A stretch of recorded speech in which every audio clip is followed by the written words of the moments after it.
Saludos hermanos y amigos, bendiciones, Dios nos guarde, Dios nos bendiga en este Viernes Santo. Con ustedes el profesor Ramón Romero, quien ha de tener un tema con relación a la ocasión que nos asiste. Así que vamos a pedirle a Dios que nos bendiga mientras el Señor prepara nuestras mentes para el estudio de su palabra. Querido Señor, en solemnidad de tu presencia, nos acercamos a ti para pedirte la bendición de entender y de recibir a Cristo cada día en nuestras vidas, valorando su sacrificio en el Calvario a nuestro favor. Bendice a todos los que han de ver este estudio y que la gloria de Dios sea con todos, en el nombre de Jesús. Amén. El tema de hoy lleva como título ¿Por qué Jesús Barrabás? Comienzo citando a Mateo 27, versículos 20 al 23, que reza así: Pero los principales sacerdotes y ancianos persuadieron a la multitud que pidiese a Barrabás y que Jesús fuese muerto. Y respondiendo el gobernador les dijo: ¿A cuál de los dos queréis que os suelte? Y ellos dijeron: a Barrabás. Pilato les dijo: ¿qué pues haré de Jesús llamado el Cristo? Todos le dijeron: sea crucificado. Y el gobernador les dijo: pues, ¿qué mal ha hecho? Ellos le gritaban aún más diciendo: sea crucificado. He leído Mateo 27 del 20 al 23. Era muy temprano esa mañana del viernes 14 de Nisan del año 31. Jerusalén estaba bajo el control romano, y en esos días Poncio Pilato era el gobernador romano de la provincia de Judea. En una de las cárceles había un preso muy famoso, tan famoso que los 4 evangelios lo mencionan 10 veces y con sus calificativos. El nombre era Barrabás. Mateo 27, 16 dice: y entonces tenían un preso famoso llamado Barrabás. O sea, el preso era muy bien conocido en la comunidad. En Marcos 15, 17 dice: y había uno que se llamaba Barrabás, pero preso con sus compañeros que habían cometido homicidio en una revuelta. Vemos que Barrabás estaba metido en una revuelta. En Lucas 23, 19 dice que éste había estado echado en la cárcel por sedición en la ciudad y por un homicidio. Y en Juan 18:40 nos dice que entonces todos dieron voces de nuevo diciendo: no es este sino a Barrabás. Y Barrabás era ladrón. Es decir, tenemos aquí 4 calificativos de Barrabás. Primero, era famoso. Segundo, era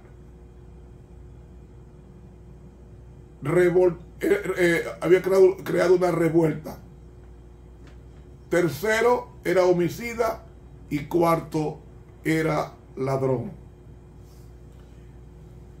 En el libro El deseado de todas las gentes, en la página 681, dice así: En el tribunal de Pilato, el gobernador romano, Cristo estaba atado como un preso.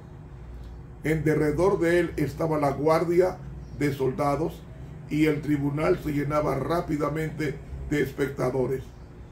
Afuera, cerca de la entrada, estaban los jueces del Sanedrín, los sacerdotes, los príncipes, los ancianos y la turba. En una ocasión de esta fiesta, se acostumbraba a soltar a algún preso que el pueblo eligiese. Era una costumbre de invención pagana, no había sombra de justicia en ella, pero los judíos la apreciaban mucho. En aquel entonces, las autoridades romanas tenían preso a un tal Barrabás que estaba bajo sentencia de muerte. Sigue diciendo, este hombre había aseverado ser el Mesías. Pretendía tener una autoridad para establecer un orden de cosas diferentes para arreglar el mundo. Dominado por el engaño satánico, sostenía que le pertenecía todo lo que pudiese obtener por el robo. Había hecho una cosa maravillosa por medio de los agentes satánicos. Había conquistado secuaces entre el pueblo y había provocado una sedición contra el gobierno romano. Bajo el manto del entusiasmo religioso se ocultaba un bribón empedernido y desesperado que solo procuraba cometer actos de rebelión y crueldad. Continúa diciendo la cita, al ofrecer al pueblo que erigiese entre este hombre y el Salvador inocente, Pilato pensó despertar en él un sentido de justicia. Esperaba suscitar su simpatía por Jesús en oposición a los sacerdotes y dirigentes y príncipes. Así que, volviéndose a la muchedumbre, dijo con gran fervor, ¿cuál queréis que os suelte? ¿A Barrabás o a Jesús, que se dice el Cristo? Como el rugido de las fieras, vino la respuesta de la turba, suéltanos a Barrabás. E iba en aumento el clamor, Barrabás, Barrabás. Pensando que el pueblo no había comprendido su pregunta, Pilato preguntó, ¿queréis que os suelte al rey de los judíos? Pero volvieron a exclamar, quita a este y suéltalos a Barrabás. ¿Qué pues haré de Jesús, que se dice el Cristo?, preguntó Pilato. Nuevamente la agitada turba rugió como demonios. Había verdaderos demonios en forma humana en la muchedumbre. ¿Y qué podía esperarse si la respuesta sea crucificado?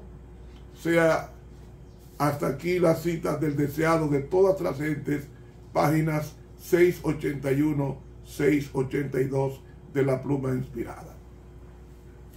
La pregunta que surge es esta: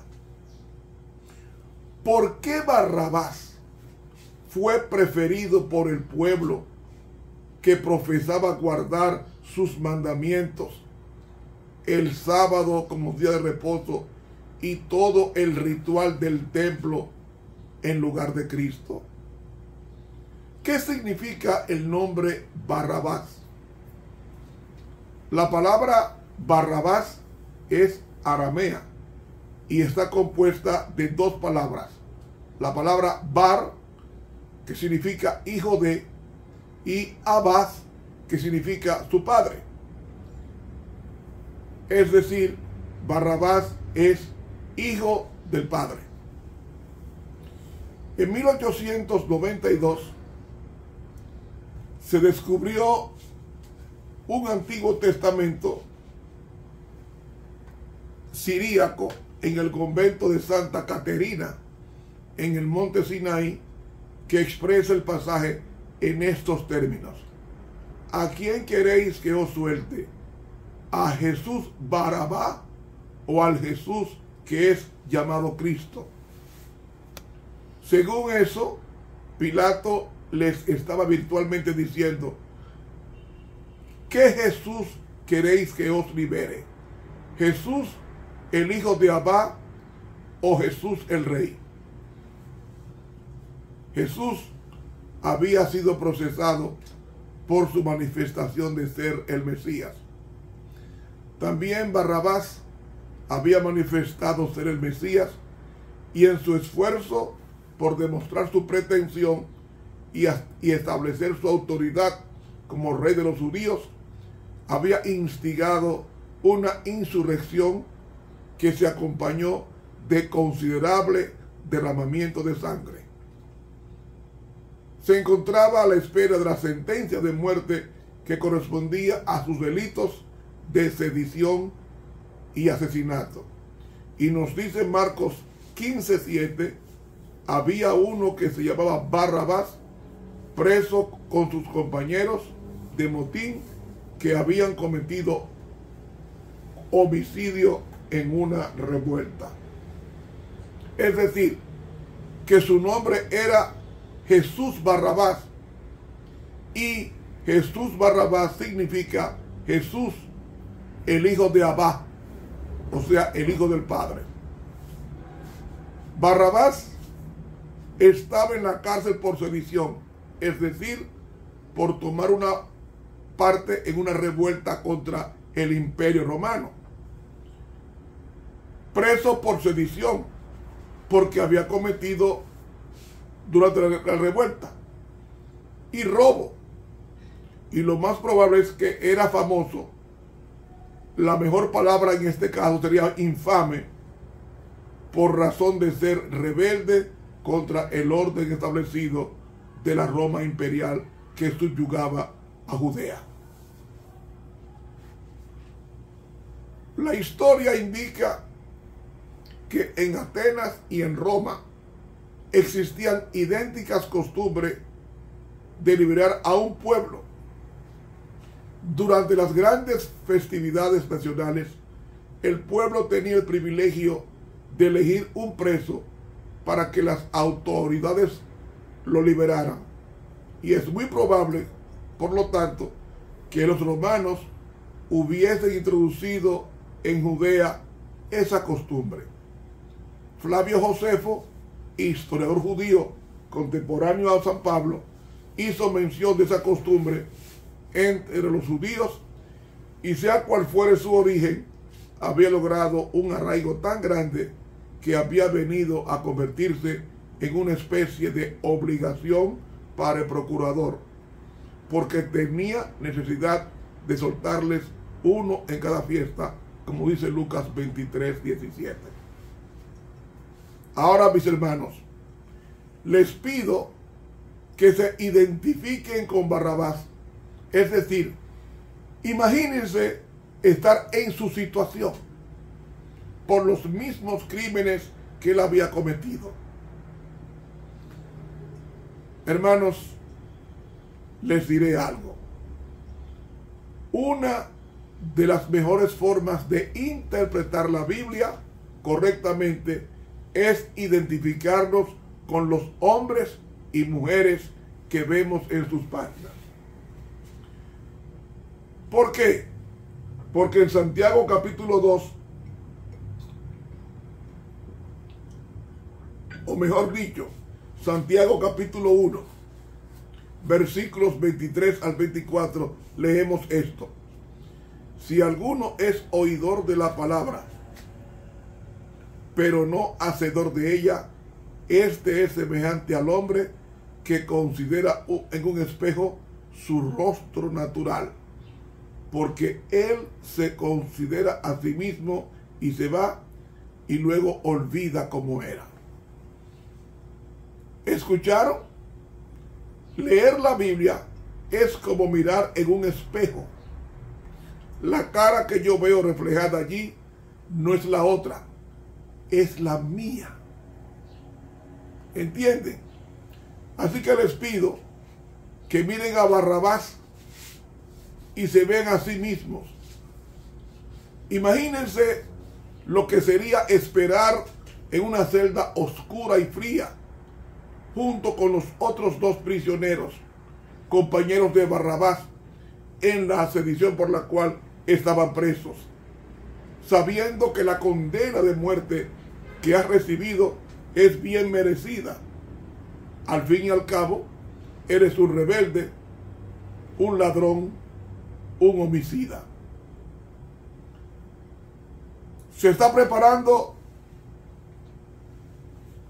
3 cruces, una para ti y 2 para tus compañeros. Y tú, como prisionero famoso, seguramente serás crucificado en el medio de los 2. Pero de repente te llegan noticias de que en otras Pascuas, en Semana Santa, en que estamos, Pilato ha soltado un prisionero a quien el público ha pedido.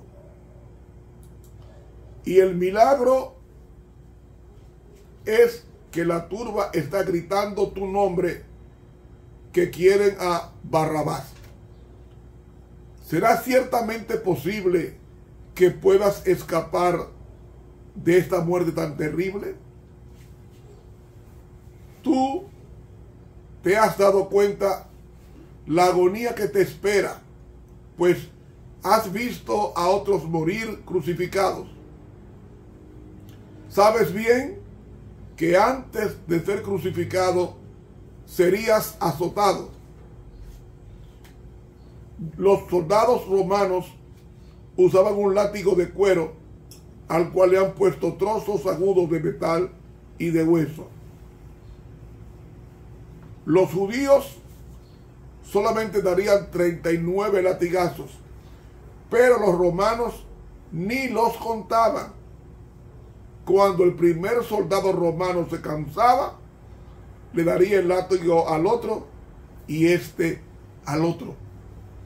Sabes bien que muchos ni siquiera sobrevivirían al azotamiento, porque cada latigazo corta la carne, y a veces no solo azotan en la espalda, sino que permiten que el látigo dé vuelta al cuerpo, a la frente y a la cara, de tal manera que algunos quedan irreconocibles. Después del azotamiento, la agonía de ser clavado en una cruz por las manos y los pies no parecía ser tan intensa, porque te darían un vino fuerte para anestesiarte, para que no sintieses tanto la agonía. Y a pesar de todo esto, tú sabes que muchas veces una persona duraba entre 2 y 3 días en agonía antes de morir. Y ahí, colgando en una cruz, con todos los huesos de tu cuerpo dislocados, tendría una fiebre terrible, de tal manera que te parecería que ibas a morir de sed, suspendido entre el cielo y la tierra, sin poder tocar ni el uno ni el otro. Esa es la muerte que te espera. Pero de repente viene la palabra, y esta vez es oficial, que la multitud ha pedido que tú seas liberado, y el mismo Pilato ha dado la orden de que te suelten. Vas a ser libre, Barrabás, libre. Sin embargo, tú oyes entre toda la conmoción que mientras tú vas libre, otro va a ir a la cruz que fue preparada para ti. Un tal Jesús llamado el Cristo. De lo que tú oyes, Él no ha hecho nada malo. Sin embargo, aún en este momento está recibiendo los azotes que te tocaban a ti. Y más tarde llevará tu cruz al lugar de la calavera, llamado también Gólgota. Pero, ¿y qué importa, Barrabás? Ya eres libre. Pero no tan fácil tú podrás borrar a este otro de tu mente. te das cuenta que este es tu sustituto. Si tú hubieras muerto como culpable, él quedaría libre. Pero como tú vas libre, él, el inocente, tiene que morir en tu lugar. Él llevará los azotes tuyos, morirá en agonía y sufrimiento en tu lugar. Además, te das cuenta de que no tuviste ningún mérito, no te soltaron por bueno, no había nada en ti que hubiese inspirado a otro a morir en tu lugar. Pero el milagro es que cuando otro muera en tu lugar, ya nunca más te podrá tocar la ley. ¿Por qué? Porque los romanos tenían un precepto, y es que un hombre no puede ser juzgado dos veces por el mismo crimen. Así es que cuando Jesús muera, tú quedarás libre para siempre. ¿Qué significan estos eventos? ¿A quién representan estos personajes? ¡Qué cosa tan increíble! Jesús verdaderamente murió en lugar de Barrabás. En la Biblia, tanto en el Antiguo Testamento, tenemos dos líneas de pruebas de que las Escrituras son dadas por Dios.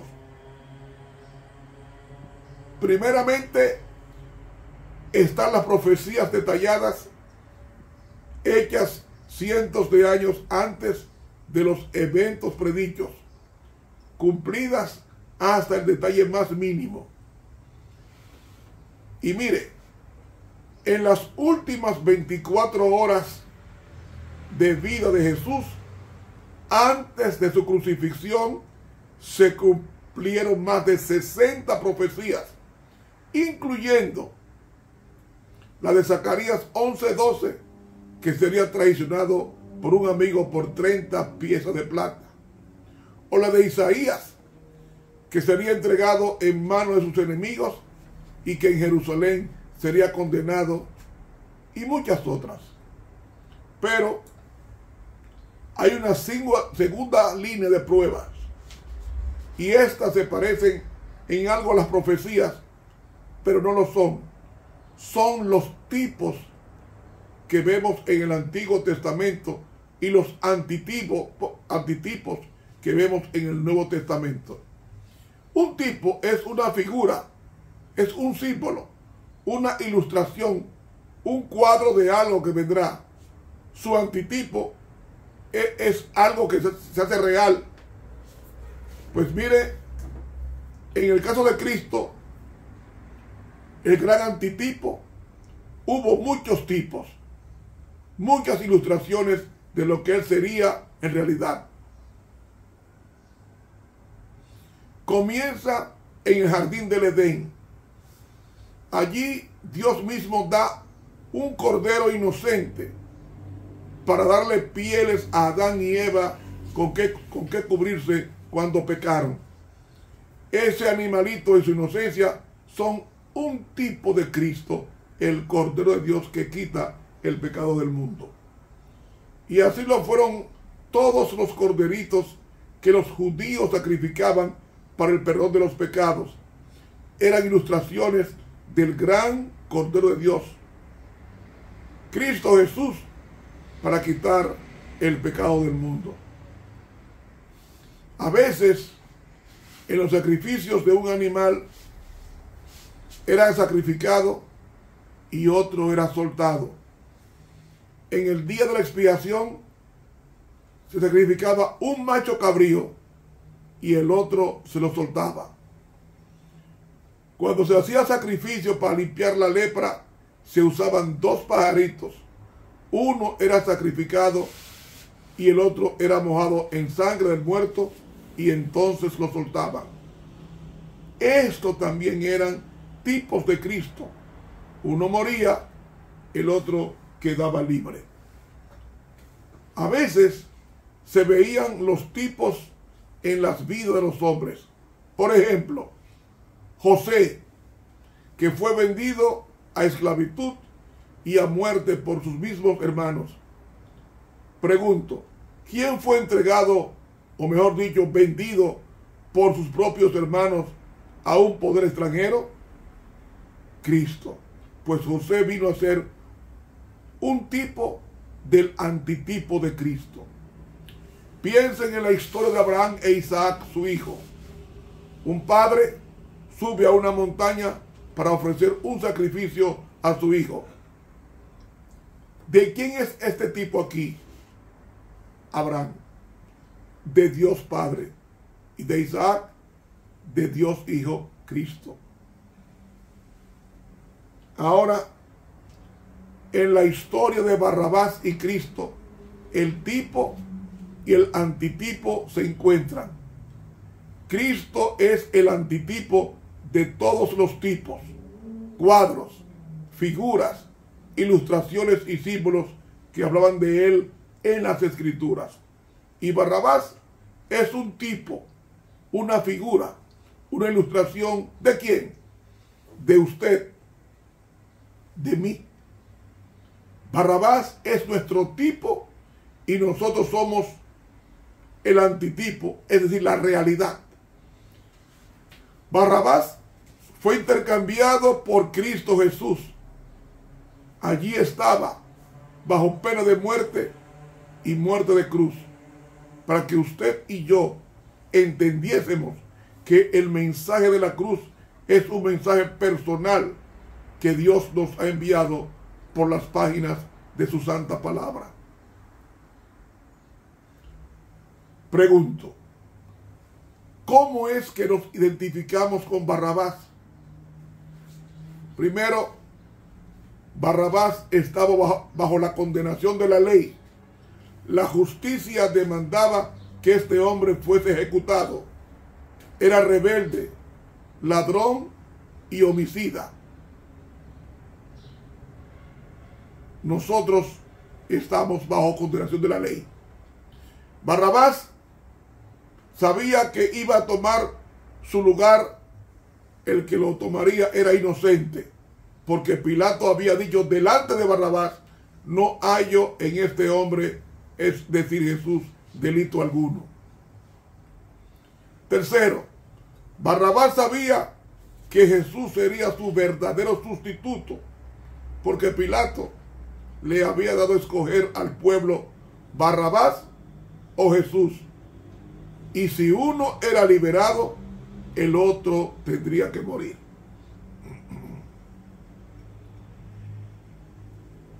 Cuarto, Barrabás sabía que él no tenía ningún mérito por el cual ser liberado. No podía clamar ser justo. Fue salvo por un acto de gracia solamente. Recibió un don inmerecido. El pueblo escogió liberarlo. Y San Pedro testificó esto en Hechos 3, de 13 al 15, que leemos a continuación en la palabra de Dios, Hechos 3, del 13 al 15, y dice así, citamos: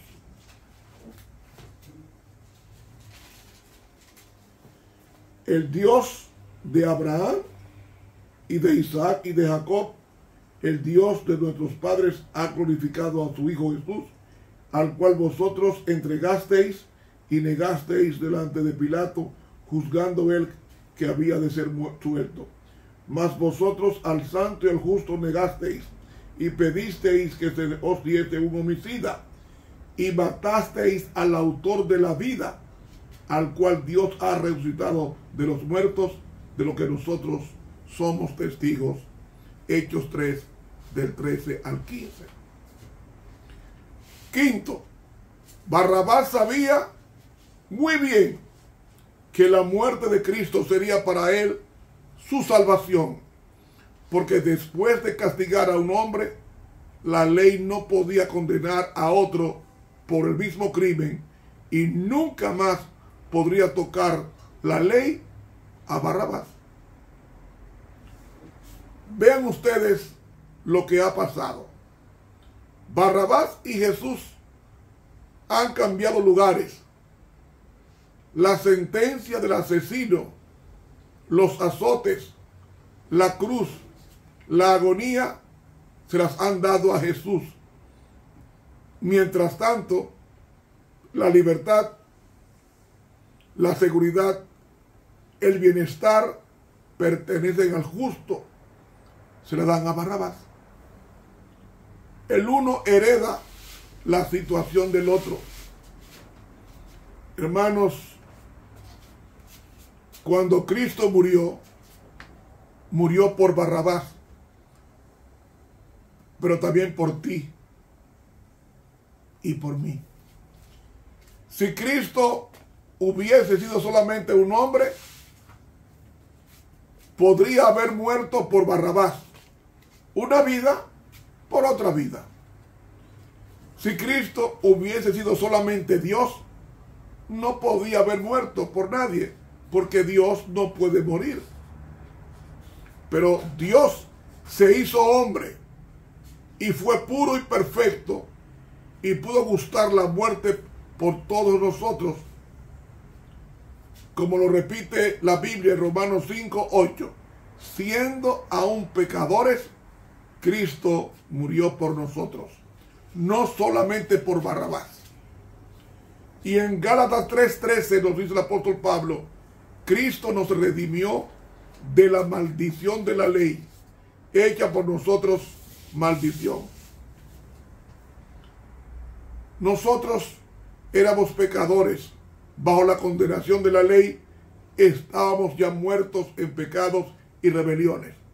Pero Dios, por su gracia y su misericordia y por el gran amor con que nos amó, hizo por nosotros lo que no podíamos hacer por nosotros mismos a través de Cristo Jesús.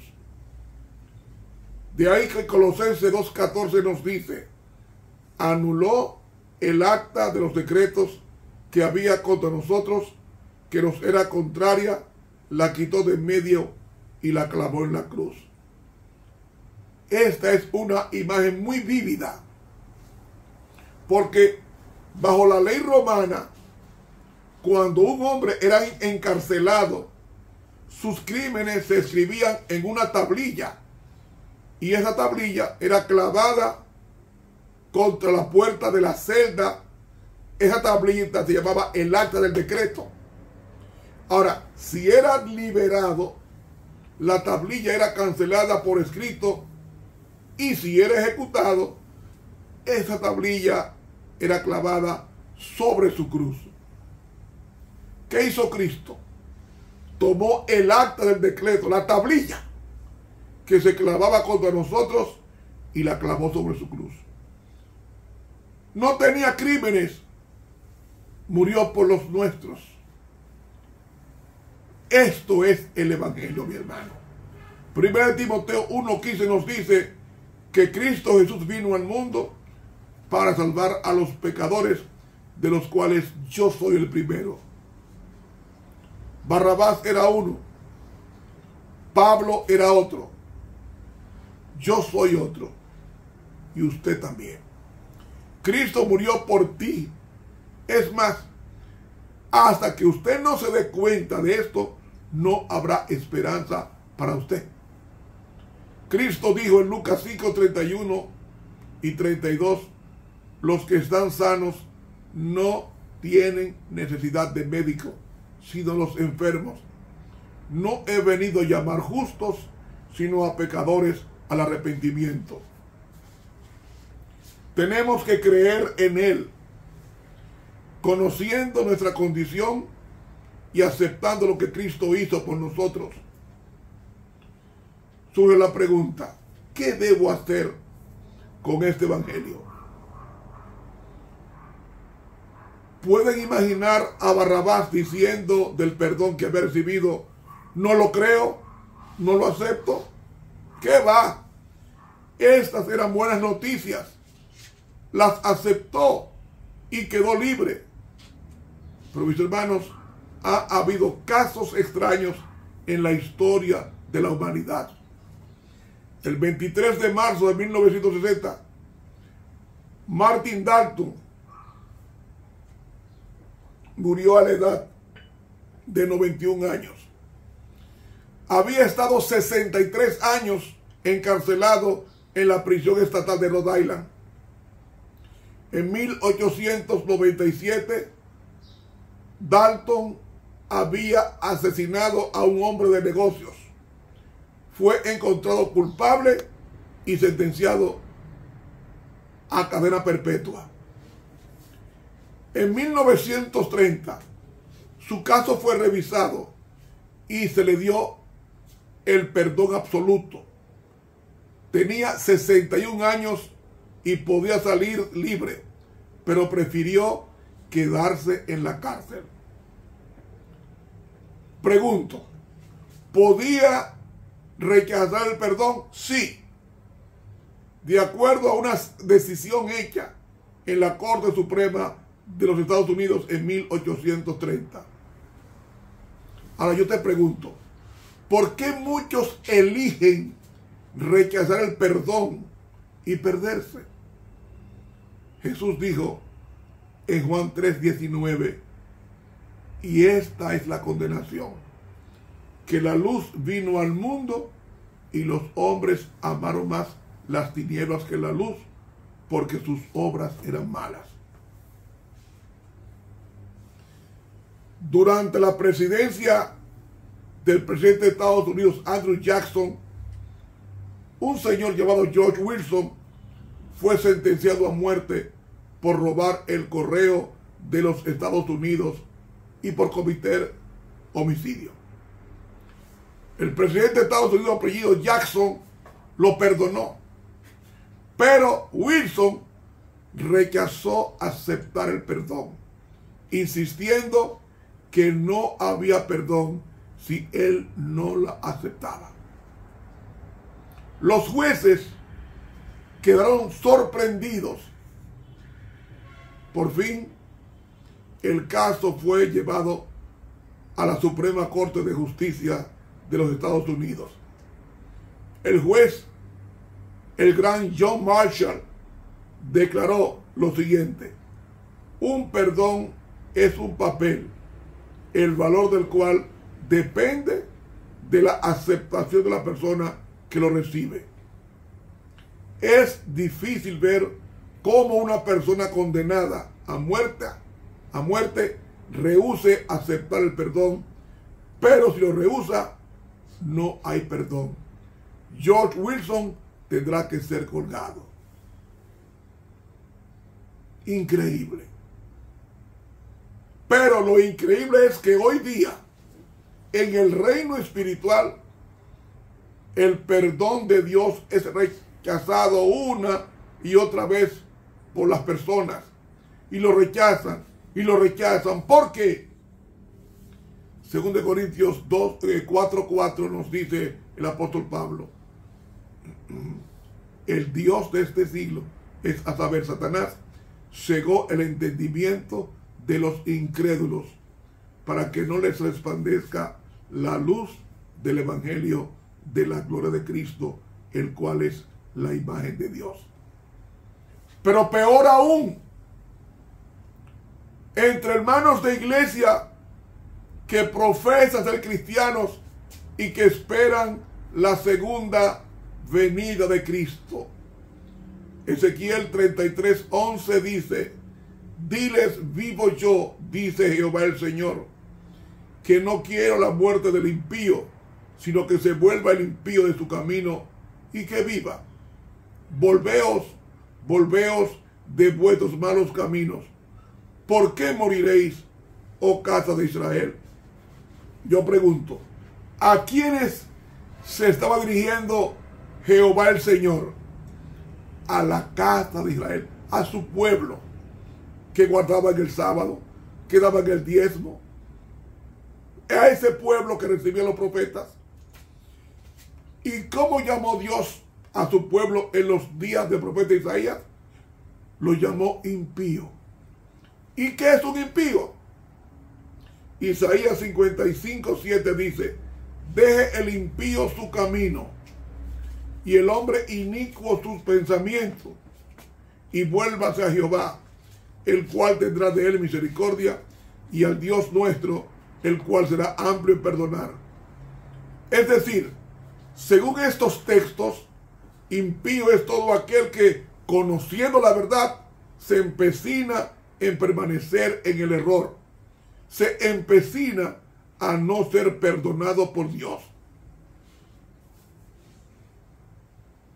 La Biblia dice que al final de la historia del mundo, este se dividirá en dos: los que siguen a Dios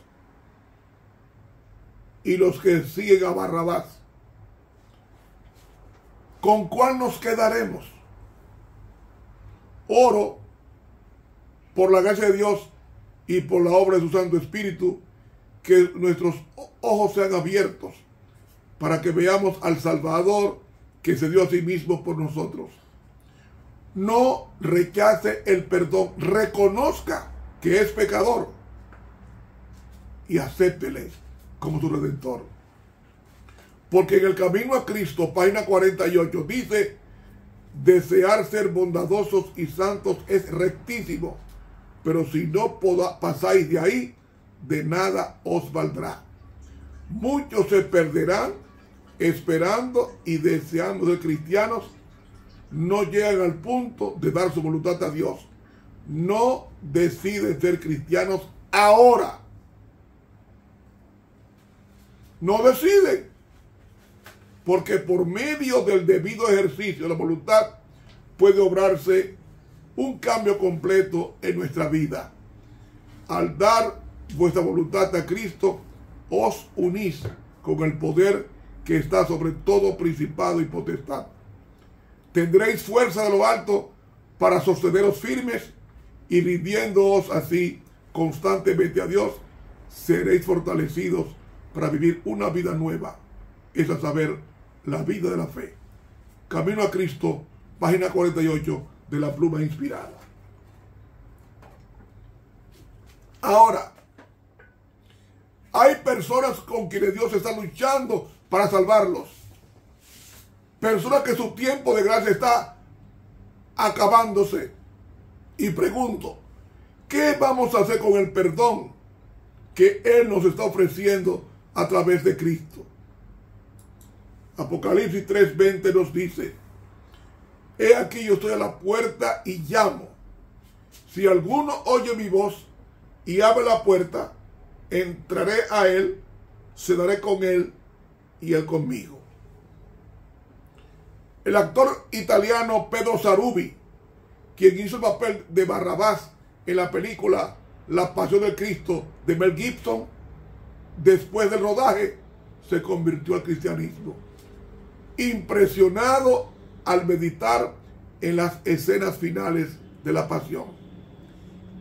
Y la sierva de Dios, en el libro El deseado de todas las gentes, la página 63, escribió: sería bueno que cada día dedicásemos una hora de reflexión a la contemplación de la vida de Cristo. Debiéramos tomarla punto por punto y dejar que la imaginación se posesione de cada escena, especialmente las finales, como la Semana Santa. Y mientras nos espaciamos así en su gran sacrificio por nosotros, nuestra confianza en Él será más constante. Se reavivará vuestro amor y quedaremos más imbuidos de su Espíritu. Si queremos ser salvos al fin, debemos aprender la lección de penitencia y humillación al pie de la cruz. ¿Por qué no meditar en las escenas finales de la vida de Cristo? Esta meditación nos llevará a entregarnos a Él, a pasar de ser Barrabás a ser hijo de Dios, convertido verdaderamente a Él. ¿Cuántos desean ser como Jesús Barrabás o como Jesús llamado el Cristo. Que Dios nos bendiga y nos ayude a ser excelentes cristianos. Estuvo con usted el profesor Ramón Romero. Dios nos bendiga y nos guarde.